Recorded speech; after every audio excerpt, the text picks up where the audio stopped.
మాజీ CM YS Jaganmohan Reddy మీద MLA రఘుకృష్ణరాజు కేసును అయితే పెట్టడం జరిగింది. హత్యాయత్నం కేసు కింద ఏత్రిగా వైఎస్ జగన్మోహన్ రెడ్డి మీద ఎఫ్ఐఆర్ నమోదవడంతో ఏపీ రాజకీయాలు అందరూ చర్చించుకుంటూ ఉన్నారు. వైసీపీ పార్టీ చెప్తున్నటువంటి మాట ప్రకారం ఇది నిలిచేటువంటి కేసు కాదు అంటూ వైసీపీ పార్టీ చెప్తూ ఉంటే, కూటమి చెందినటువంటి నేతలు వైఎస్ జగన్మోహన్ రెడ్డి జైలుకి వెళ్ళబోతున్నారంటూ వాళ్ళు చెప్తున్నటువంటి మాట. అయితే ఈ యొక్క కేసు పూర్వపరాలు పరిశీలించి తర్వాత భవిష్యత్తులో ఈ కేసుకు సంబంధించి ఎలాంటి పరిణామాలు చోటు చేసుకోబోతున్నాయో సందీప్ గారిని అడిగి తెలుసుకుందాం. సార్, వైఎస్ జగన్మోహన్ రెడ్డి ఏత్రిగా చేరుస్తూ పోలీసులు ఎఫ్ఐఆర్ నమోదు చేశారు. ఎలా ఉంది ఈ కేసు చూస్తే కనుక? ఈ కేసుకు సంబంధించి ఎలా ముందుకు వెళ్ళే అవకాశం ఉందంటారు? అసలు సింపుల్గా చెప్పాలంటే ఈ కేసుకి సంబంధించి ఉండే ఎమ్మెల్యే రఘురామకృష్ణరాజు గారు గుంటూరు నగరంపాలెం పోలీస్ స్టేషన్ పరిధిలో కంప్లైంట్ ఇచ్చారు. సో వాళ్ళు కేసు నమోదు చేశారు, బాగానే ఉంది. అసలు ఇది దేన్ని బేస్ చేసుకుని నమోదు చేశారు?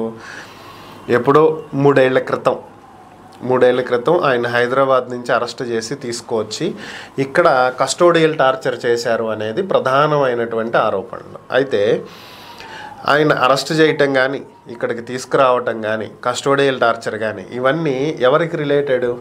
It's related to the IPS or other police department, అంతే కదా. అరెస్ట్ చేసింది సిఐడి వాళ్ళు. సో ఆయన పెట్టినటువంటి కేసు కూడా చూసుకుంటే అప్పటి సిఐడి చీఫ్ సునీల్ కుమార్ని అటాచ్ చేశారు దాంట్లో. అలాగే రామాంజనేయులు, ఐపీఎస్ అధికారి రామాంజనేయుల్ని అటాచ్ చేశారు దాంట్లో, అలాగే మరికొంతమందిని. సో ఇక్కడ కస్టోడియల్ టార్చర్ అనేది ముఖ్యమంత్రి స్థానంలో ఉన్న జగన్ వచ్చి ఇంట్రాగేషన్ చేయరుగా. సో ఆయన వచ్చి టార్చర్ బెటర్గా ఇక్కడ. సో ఇక్కడ జరిగేది ఏంటి? పోలీస్ అధికారులు ఆయన చెప్పినటువంటిది ఏంటి? ఫోన్ లాక్ తీయమని చెప్పి నన్ను కొట్టారు, అలాగే నాకు బైపాస్ సర్జరీ అయిందని చెప్పినా కూడా నా గుండెల మీద కూర్చుని ప్రాణం పోయేదానికి ప్రయత్నం చేశారు. 307 అటెంప్ట్ మర్డర్ పెట్టారు సెక్షన్. సో XYZ ఇక ఆయన చెప్పినటువంటిది ఆయన చెప్పారు. కస్టడీలో టార్చర్ పెట్టకూడదు అనేది అది ప్రాథమికంగా ఎవరైనా సరే దాని కోర్టు పరంగా అది రాంగు, దాన్ని ఎవరైనా ఒప్పుకునేది. అయితే ఇక్కడ దీంట్లో జగన్కి ఏంటి సంబంధం? ఆయన ముఖ్యమంత్రిగా ఉన్నప్పుడు జరిగినటువంటి ప్రతిదానికి జగనే కారణం. అయితే ఇక ప్రతి గవర్నమెంట్ మనం ప్రతిసారి ఇలాంటివి ఏదో ఒకటి జరుగుతూనే ఉంటాయి. అవి కామను. ప్రతి చిన్న విషయానికి ముఖ్యమంత్రే కారణం అవ్వడు కదా. సో జగన్ వచ్చి రఘురామకృష్ణరాజును కొట్టేయండి, ఆయన ఎలా అయినా హింసించండి అని చెప్పలేదు, ఆయన దగ్గరుండి హింసించలేదు కదా. సో కాబట్టి జగన్కి దీంట్లో ఎంతవరకు రెస్పాన్సిబిలిటీ ఉంటుంది అనేది మెయిన్ థింగ్. ఇక రెండవది, గవర్నమెంట్ డాక్టర్ ప్రభావతి మీద ఆయన ఎలిగేషన్స్ చేశారు. ఏంటది? రిపోర్ట్ని మార్చి రాశారు అనేది. సో దీనికి సంబంధించి ఆల్రెడీ ఆయన సుప్రీంకోర్టు నుంచి బెయిల్ తెచ్చుకున్నారు, ఇక్కడ అవ్వట్లేదు అనేటువంటి ఉద్దేశంతో. సో అప్పుడు సుప్రీంకోర్టు మెడికల్ చెకప్స్కి పంపింది. ఎక్కడికి పంపింది? హైదరాబాద్లో ఉన్నటువంటి మిలిటరీ హాస్పిటల్కి పంపించింది. సో అక్కడ కూడా మేనేజ్ చేయడానికి ప్రయత్నించారని చెప్పి అప్పుడు ఈయన ఆరోపణలు చేయటం కూడా జరిగింది. సో దానికి సంబంధించి అక్కడ డాక్టర్లు ఇచ్చినటువంటి రిపోర్ట్లు ఉన్నాయి. సో అవి హైకోర్టులో సబ్మిట్ చేయాలి. అలాగే ఇక్కడ కోర్టులో అయినా నాకు గవర్నమెంట్ హాస్పిటల్ వద్దు, నేను రమేష్ హాస్పిటల్లోనే చెకప్ చేయించుకుంటాను అన్నాడు అప్పట్లో. సో దానికి సంబంధించినటువంటి నివేదికలు ఉన్నాయి. ఆయనకు డబ్బులు ఖర్చు పెట్టుకుని, గవర్నమెంట్ హాస్పిటల్ అయితే ప్రభుత్వం పెట్టుకుంటుంది, ప్రైవేట్ హాస్పిటల్లో నాకు టెస్టులు మెడికల్ చెకప్స్ చేయాలి అన్నప్పుడు దానికి అయ్యే ఖర్చు పర్టికులర్ పర్సన్ పెట్టుకోవాలి. సో దానికి సంబంధించినవి కూడా హైకోర్టులో సబ్మిట్ చేయాలి. సో ఇవన్నీ చూసిన తర్వాత నిజంగానే కస్టోడియల్ టార్చర్ జరిగి ఉంటే, దాని కారణంగానే ఆయనకు లెగ్మెంట్ ఫ్రాక్చర్ జరిగి ఉంటే వాటికి సంబంధించి చట్టపరంగా ఏం చర్యలు తీసుకోవాలనేది కోర్టు తీసుకుంటుంది. అయితే ఇందులో ముఖ్యమంత్రికి ఎంతవరకు పాత్ర ఉంది అనేది ఇంపార్టెంట్. ఆయన ఒక విషయం చెప్తుంది ఏంటి? నన్ను టార్చర్ చేశారు కానీ ఆ చేసినటువంటి వ్యక్తులు ఎవరో నేను గుర్తుపట్టలేను అంటున్నారు. సో నువ్వు వ్యక్తిని గుర్తుపట్టకుండా నువ్వు విక్టిమ్ అని చెప్తున్నప్పుడు ఎవరిని శిక్షించాలి? సో అది కదా important. You are the victim. So ఎవరు నిన్ను ఇబ్బందికి గురి చేశారు అనేది యూ హ్యావ్ టు ఐడెంటిఫై. ఇక్కడ అది లేదు. సో కాబట్టి ఆ పర్టికులర్ పోలీస్ డిపార్ట్మెంట్స్ చీఫ్ ఎవరు అనేది వాళ్ళందరి మీద కంప్లైంట్ పెట్టారు. సో ఆ టార్చర్కి వీళ్ళు ప్రోత్సహించారనేదే వస్తుంది కానీ వీళ్ళు నేరుగా టార్చర్ చేశారనేది కాదు కదా. సో దానికి సంబంధించి చర్యలు చేపడతారు. అలాగే ఒక వ్యక్తి వీడియో కాల్లో చూశారు అని చెప్పి చెప్తున్నారు. ఆ చూసిన వ్యక్తి ఎవరు? జగన్ అనేది ఈయన ఊహాగానాలు అవి. రియల్గా జగనే చూసారా, ఇంకెవరన్నా చూసారా అనేది కూడా రఘురామకృష్ణరాజు గారి దగ్గర సరైనటువంటి సమాధానం లేదు. దీనికి తెలియదు కదా. ఇప్పుడు జగనే చూశాడు అనేది ఈయనకి క్లారిటీ ఉంటే 3 ఏళ్ల క్రితమే చెప్పేవాడు ఆయన.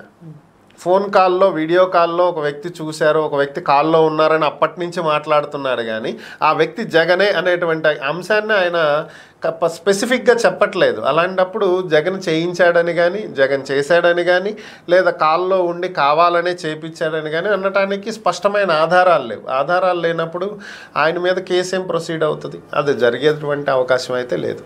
గతంలోనే సుప్రీంకోర్టు ఈ కేసుని కొట్టివేసేసిందని చెప్తూ ఉన్నారు.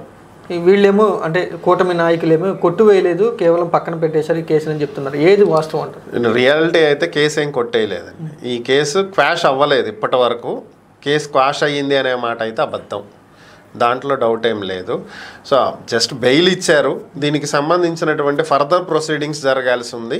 సో అవి పక్కకి వెళ్ళిపోయినాయి. సో గత 3 ఏళ్ల నుంచి ఈ కేసు గురించి ఎక్కడా కూడా ప్రస్తావన లేదుగా. ఆయనకి బెయిల్ వచ్చి బయటకు వచ్చేసిన తర్వాత దీనికి సంబంధించి అసలు ఏపీ గవర్నమెంట్ కానీ, లేదంటే రఘురామకృష్ణరాజు కానీ ఈ కేసుకి సంబంధించి ఏమైనా ముందుకు స్టెప్స్ వేసారా? ఏం జరగల. ఇప్పుడు గవర్నమెంట్ మారింది కాబట్టి మళ్ళీ ఇది తెర మీదకి వచ్చింది. ఆ రోజే రఘురామకృష్ణరాజు నాకు కస్టోడియల్ టార్చర్ చేశారు, దానివల్లే నాకు లెగ్మెంట్ ప్రాబ్లం అయిందని చెప్పాడుగా. మరి ఆ రోజు కేసు ఎందుకు నమోదు చేయలేదు? ఆ రోజు ఎందుకు దీన్ని ముందుకు తీసుకెళ్ళలేదు? జరగలేదు కదా ఇవన్నీ. సో కేసు పెండింగ్లో ఉన్నమాట అయితే వాస్తవమే. దాని మీద ఒక కంక్లూజన్కి అయితే రాలేదు ఇంకా. సో ఆ కేసు నడుస్తుంది. మళ్ళీ దాన్ని మళ్ళీ తీసుకొస్తే దాన్ని మళ్ళీ అప్పీల్కి తీసుకుంటే నడుస్తుంది, ప్రాబ్లం లేదు. అంటే వైసీపీ పార్టీ నాయకులు చెప్తూ ఉన్నారు, కేవలం రాజకీయ కక్షతోనే వాళ్ళు అధికారంలో ఉన్నారు కాబట్టి కొంత ఆనందం పొందడానికి ఈ విధంగా కేసు పెట్టారంటూ వీళ్ళు చెప్తున్నటువంటి మాట. ఆ ఆరోపణలు ఏమైనా వాస్తవం ఉందంటారు కొద్దిగా?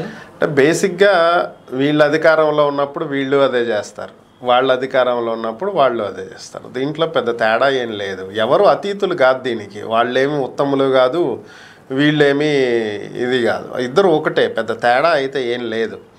ఇప్పుడు రఘురామకృష్ణరాజుని ఏ బేసిస్ మీద అరెస్ట్ చేశారు ఆ రోజు? రాజద్రోహం కదా. అసలు సెడేషన్ యాక్ట్ అనేదే లేదు అనేది సుప్రీంకోర్టు పలు సందర్భాల్లో చెప్పినటువంటి అంశం. సెడేషన్ యాక్ట్ అనేది ఎప్పుడు తీసుకొచ్చారు? రాజద్రోహం అనేది బ్రిటిష్ కాలం నాటి చట్టం అది. అప్పట్లో ఇండియన్స్ అందరూ కూడా స్వాతంత్రం కోసం పోరాటం చేస్తూ అప్పుడున్నటువంటి ఈస్ట్ ఇండియా కంపెనీ, బ్రిటిష్ గవర్నమెంట్కి వ్యతిరేకంగా సభలు సమావేశాలు ఏర్పాటు చేయటం, ఉద్యమాల్లో పాల్గొనటం చేస్తున్నారని అప్పటి గవర్నమెంట్ వాళ్ళది కాబట్టి వాళ్ళకి వ్యతిరేకంగా ఈ స్వాతంత్ర పోరాటంలో ఎవరైతే ముందుకు వస్తారో, ఎవరు ఉద్యమాలు చేస్తారో, ఎవరు విప్లవాలు నడుపుతారో, ఎవరు ప్రజలను ప్రభావితం చేసేటువంటి సమావేశాలు ప్రసంగాలు చేస్తారో వాళ్ళ మీద ఈ రాజద్రోహం అనేటువంటి ముద్రేసి ఆ కేసు పెట్టి వాళ్ళని జైలుకి పంపేవాళ్ళు. అలా ఎంతోమంది అండమాన్ దగ్గరలో ఉన్నటువంటి కాలాపానీ జైల్లో బందీలుగా ఉండి అక్కడే చనిపోయిన వాళ్ళు కూడా చాలామంది ఉన్నారు. అత్యంత దారుణమైన హేయమైనటువంటి పరిస్థితులు అనుభవించిన వాళ్ళు ఉన్నారు. సో దాని తర్వాత రాజద్రోహం అనేది పక్కన పడేసేసారు. ఇక్కడ రాజద్రోహం ఏముంది? రాచరకాలు పోయినాయి. అంత ప్రజాస్వామ్య ప్రభుత్వం నడుస్తుంది. ప్రభుత్వానికి వ్యతిరేకంగా మాట్లాడితే రాజద్రోహం అంటే ఎట్లా అవుతుంది? ప్రభుత్వం చేసేటువంటి ప్రతి పని, ప్రతి నిర్ణయం కూడా 100 మందికి నచ్చాలనేటువంటి రూల్ ఏం లేదు కదా. కొంతమందికి నచ్చవచ్చు, కొంతమందికి నచ్చకపోవచ్చు. కాబట్టి వాళ్ళ వ్యక్తిగత అభిప్రాయాలను వెల్లడించేటువంటి హక్కు లేదు అనటం కరెక్ట్ కాదనమాట. ఈ ఏదైనా ప్రభుత్వాన్ని కూలదేసేటువంటి నిర్ణయాలు కానీ, దేశ సమగ్రతకు భంగం కలిగించేటువంటి నిర్ణయాలు కానీ, దేశ సార్వభౌమత్వానికి ఆటంకం కలిగించేటువంటి నిర్ణయాలు, ఆ చట్టాలు సపరేట్ ఉంటాయి, అవి వేరు. అది సెడేషన్ కాదు, అది ఇంకా తీవ్రమైనటువంటి నేరం. సో ఈ సెడేషన్ అనేది అసలు లేనే లేదు, రాజద్రోహం అనేదే లేదు. లేనటువంటి ఒక సెక్షన్ను తీసుకొచ్చి దాని కింద అరెస్ట్ చేసి దాన్ని ఇంత కథ నడిపింది ఎవరు, చేసింది ఎవరు? వైసీపీనే కదా.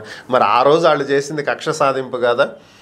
గెలిచినటువంటి ప్రభుత్వం ఏర్పడిన 2వ నెల నుంచో 2వ రోజు నుంచోనే జగన్ను వ్యతిరేకిస్తున్నాడు అనేటువంటి కారణంతో కదా రఘురామకృష్ణరాజుని అరెస్ట్ చేసింది. కేవలం రాజద్రోహం అనేది ఒక నెపం అంతే. ఆయన అరెస్ట్ చేసి తీసుకొచ్చారు. సో తర్వాత ఏం జరిగింది అనేది విచారించిన అధికారులకు తెలియాలి, అనుభవించిన రఘురామకృష్ణరాజుకి తెలియాలి. అది సో మనం ఎవరో వెళ్ళి చూసింది కాదు. కానీ ఈరోజు కక్ష సాధింపు కోసం కేసు పెట్టారు అంటే అది రాంగ్. అది సో ఆ రోజు మీరేం చేశారు, ఈరోజు అదే జరుగుతుంది. కంటిన్యూ అవుతుంది అది అంతే. వాళ్ళు ఏం చేశారు, వీళ్ళు అదే చేస్తారు. ఈ రోజు వీళ్ళు ఏం చేస్తున్నారు, రేపు ప్రభుత్వం మారితే మళ్ళీ రేపు వాళ్ళు అదే చేస్తారు. సో ఎవరు దీనికి అతీతులు కాదు. Okay, thank you sir.